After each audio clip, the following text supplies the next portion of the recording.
Kaya nabigyan niyo lang ako ng trabaho, kahit hindi ako matulog. Hindi ko makalimutan, kaya hindi ko makalimutan din yung day. Kasi mula 2007 hanggang 2024, hindi na ako natulog.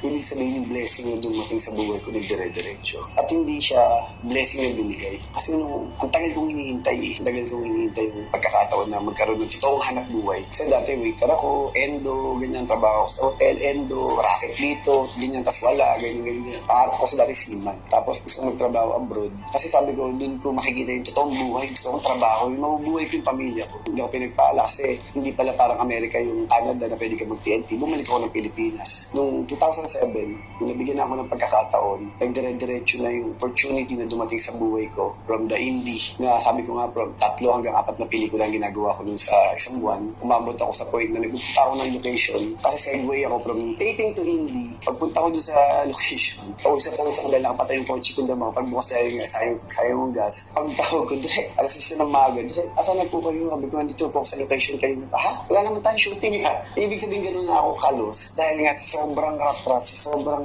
hataw sa trabaho na kaya ako sinasabi yung hard work, faith and passion. Alam mo yung sabi ko nga lagi pag ginagawa ko, dapat meron ka self-control, self-discipline, saka yung self-respect. Kasi sabi ko, yan yung bala mo sa mundong to, punong-puno ng tentasyon. Diba?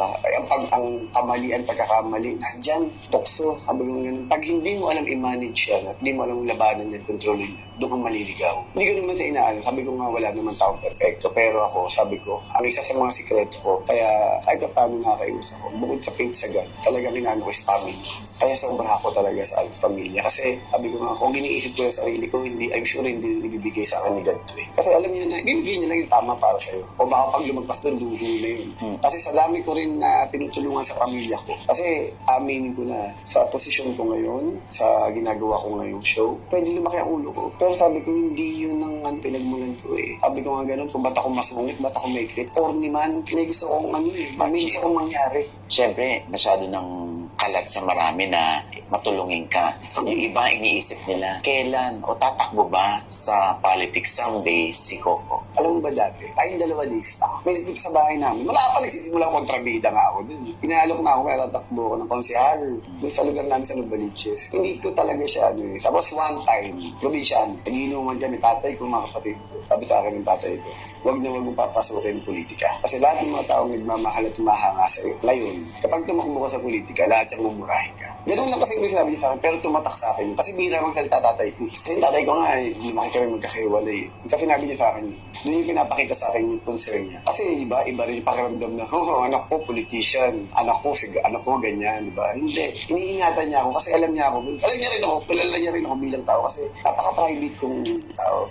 Pag lumabas ako ng bahay, sige sa inyo ko, buong-buo. Ayan, kasi alam ko na yan, na part to ng trabaho ko. Pero pag pumasok na ako sa bahay ko, di na ako pwede pakialaman. Si Rodel ka na. Oo, kahit yung disenyo ng bahay ko, inaral ko yun. Kasi hinanda ko sarili ko na alam ko yung obligasyon na meron ako, na pag lumabas ako, pag-aari ng lahat. Wala na akong magagawa dyan, lalo na ngayon because of social media. Pero pag pumasok ako, sabi ko nga, sisiguraduhin ko na nandun sa loob ng bahay ko na ayoko na lumabas. Bakit? Kasi nandun na lahat ng kailangan ko eh. Inaral ko talaga siya na parang gusto ko yung garden, gusto ko okay. Yung gano'n, yung pakiramdam mo na parang yung bawat sulok ng bahay mo merong kahulugan sa akin. Oo. Diba? Yung lahat, gym, nandun na. Yung kahit hindi na ako lumabas. Kasi pag lumabas ka pa lang ng gate mo, lahat ng tentasyon, lahat ng kasamaan, lahat ng kademonyuhan nandyan. Bakit pipilitin niya yan? Kaya ako pagkapaka, uwi. Sa estado ko ngayon, kumbaga sa sitwasyon ko ngayon, sa dami ng mga taong nakakausap ko, mga veteran actors, mga nakausap ko, sa set, sa mga lahat yun, nasa puso't isip ko. Bakit? Hindi ko na kailangan pang madapa para matuto. Kasi lahat ng mga tinuro nila sa akin, lahat ng mga sinabi nila sa akin, mga experiences, lahat yun nandito sa utak ko. Kaya ako ngayon na kahit paano nandito ako ngayon sa sitwasyon na to, iniingatan ko sarili ko. Kaya yung pagkakauwi. Kasi sabi ko nga sa sitwasyon ko ngayon, lahat ng temptasyon, lahat ng pagsubok, lahat ng init ng ulo nandyan. Noong araw, hindi naman ako ganito eh. Diba? Nung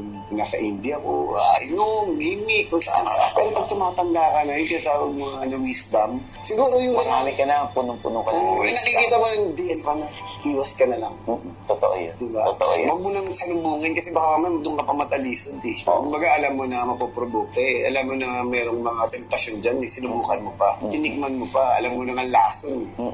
Iwas. So buti ano ka, no? Napag-iwalay mo yung pribado mong buhay sa pampubliko na ano, di ba, parang sa iba yung kakalkalin talagang buhay mo. Alam mo naman ko na kinakalkal ang buhay mo. Hindi ko nakakalkalin. Oo, igagalang ko yung privado mong buhay ko. Pero, buti nakikip mo siya. Kasi hindi kasi rin ako perfectong tao. Marami rin akong mga kakulangan, pagkakamali, di ba? May kapintasan ako. Hindi ko na siya dinidare pa-i-ano sa mga tao. Diba, kunyari, papasukin ko ang showbiz sa buhay ko. Hindi naman sila mai-impress eh. Hindi naman sila, wow! May makikita silang mali. Ako, syempre dahil pamilya ko to, dahil ako to, hindi na. Kung ano yung problema namin, mga pagsibok sa buhay namin, ako na. Ayoko simple na yan. Ako na nagpo-protekta yan. Sabi ko like sa mga kapatid ko, ako na gamit. Kasi hindi kami perfecto. Hindi kami yan. Marami rin kami mga, the usual, Filipino family, di ba? May mga pagkukulang, may mga ganun. Sabi ko, ibang klase yung buhay natin, di ba? Klase ng trabaho natin. Kahit ano pang gawin mo, gawin kang kabutihan, may kapintasan ka pa rin maririnig sa iba. At ako, pag napintasan ng pamilya ko, madali ako masaktan. Lahat yun na hindi ko kaya. Kaya hindi ko talaga pinapapasok na parang hanggat maaari. Ito na lang, naririnig ko sa iyo yan eh. Sinasabi mo minsan, di ba na, kung ayaw mong ano, kayo naman nagbibigay eh. Kayo naman di ba? Kung pinapakita mo, sinaset mo sa ng mga tao na, ito ka lang, di ba? May ibibigay ka. Ganito lang ako. Oo, may ibibigay. Hindi naman masama eh. Kami, like, kunyari, pag ipopromo kami, ibigay naman kami. Pero yung, ikaw nagbulat-lat ng ano mo na pinapasok mo siya sa kwarto mo, yung, di ba, nag-tiktok ka sa kwarto, sa ano mo. Ibig sabihin, pinapasok mo na yung tao. Correct. Nagbukas ka rin ng pinto. Pero pinaparamdam sa kanila na, ito lang, hanggang dito lang yung kaya ko. At least meron ka tinitira para sa sarili mo. Lalo na for your future, di ba? Na parang wala kang pagsisisiyan kasi, iningatan mo. Like ako, kahit, kunyari, ito sa interview, I'm sure may mga puro light din na naabutin ko. Pero handa na ako doon. Pero hindi ko kaya na may mga lalait o may mga api o mananakit sa pamilya ko. Doon ako nasasaktan. Kaya ayaw mo rin, ano, medyo